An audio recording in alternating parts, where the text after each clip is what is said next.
And we do want to thank our Fox 5 Atlanta team for that coverage. As you can see, a social media post is sent by DeKalb County Police Department saying, "We extend our deepest condolences to Officer Rose's family, friends, fellow DeKalb County officers, and law enforcement community during this most difficult time."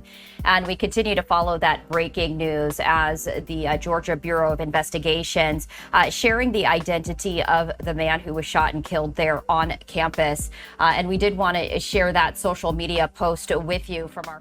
Here's what we know. On August the 8th, around 4:50 p.m., shots rung out near the CDC headquarters in Atlanta.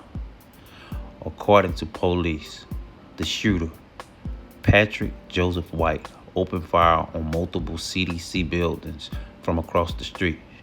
4 buildings were hit by his bullets. White then ran into a CVS at Emory Point. Moments later, officers swarmed the area. That's when tragedy struck. Our officer, David Rose, a 33-year-old Marine veteran, was shot and killed during a confrontation. White was also found dead inside the CVS, but investigators haven't confirmed if it was by police gunfire or self-inflicted.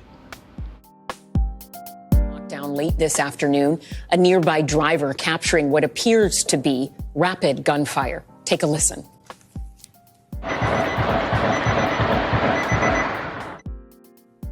Right now, we know at least one police officer has been injured. We're learning that the FBI is en route to the scene to assist. Video showing police vehicles and ambulances rushing to that area.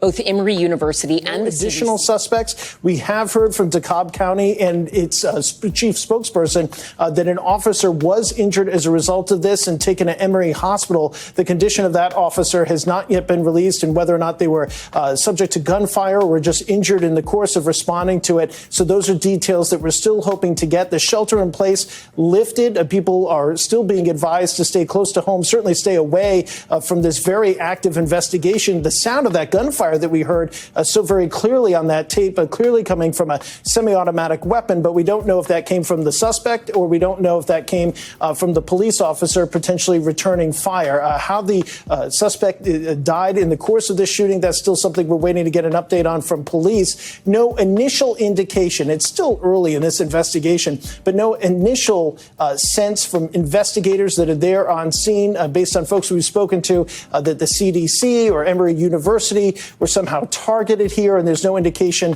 yet that this involves any potential student. But obviously, Emory University putting out, just as you described, that run, hide, fight moniker